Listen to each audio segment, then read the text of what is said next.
আসানসোলের জামুরিয়ার সাতগ্রাম গ্রামে অ্যাম্বুলেন্স দেরিতে আসার কারণে হাসপাতালে যাওয়ার পথেই মারা যান এক মহিলা। জানা গিয়েছে শনিবার সাতগ্রাম গ্রামের এক মহিলা হঠাৎই অসুস্থ হয়ে পড়েন। তাকে হাসপাতাল নিয়ে যাওয়ার জন্য কয়লাখনি কর্তৃপক্ষের কাছে অ্যাম্বুলেন্স চাওয়া হলে তা দিতে অনেকটাই দেরি করে বলে অভিযোগ। প্রায় 1.5 ঘন্টা দেরিতে অ্যাম্বুলেন্স পাওয়ার পর হাসপাতাল নিয়ে যাওয়ার পথেই মৃত্যু হয় ওই মহিলার। এই ঘটনার প্রতিবাদে বিক্ষোভ নামে তৃণমূলের শ্রমিক সংগঠন সহ গ্রামবাসীদের। বিক্ষোভকারীরা দাবি করেন যে এটি প্রথম ঘটনা নয়, বরং প্রত্যেকবারই কয়লাখনি কর্তৃপক্ষ প্রায়ই অ্যাম্বুলেন্সের অনুরোধ করলে তা দিতে বিলম্ব করে, যা গ্রামবাসীদের জীবনকে ঝুঁকিতে ফেলে দেয়। আজ সকাল 7:15 আমাকে একজন ফোন করে, বিপিন বাবু, যে গুইরামের বউ পুকুরে চান করতে গিয়ে পড়ে গিয়ে মানে হয়ে গেছে, অজ্ঞান হয়ে গেছে। আমাকে ফোন করে, তা আমি বললাম যে আমার মোবাইলটা সুইচ অফ।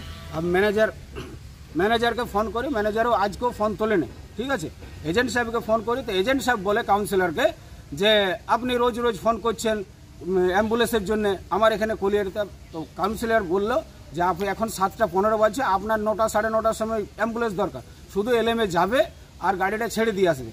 ঠিক আছে, তার করতে অনেকক্ষণ মানে লেট হয়ে যায়, পেশেন্টের মানে অসুখ বাড়তে থাকে।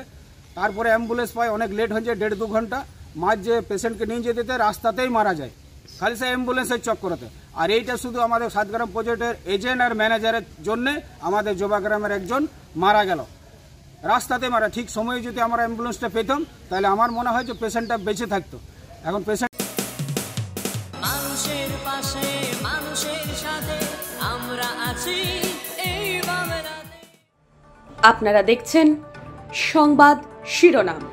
দেখলেন তো অনেক কিছু, এবার দেখুন নতুন কিছু।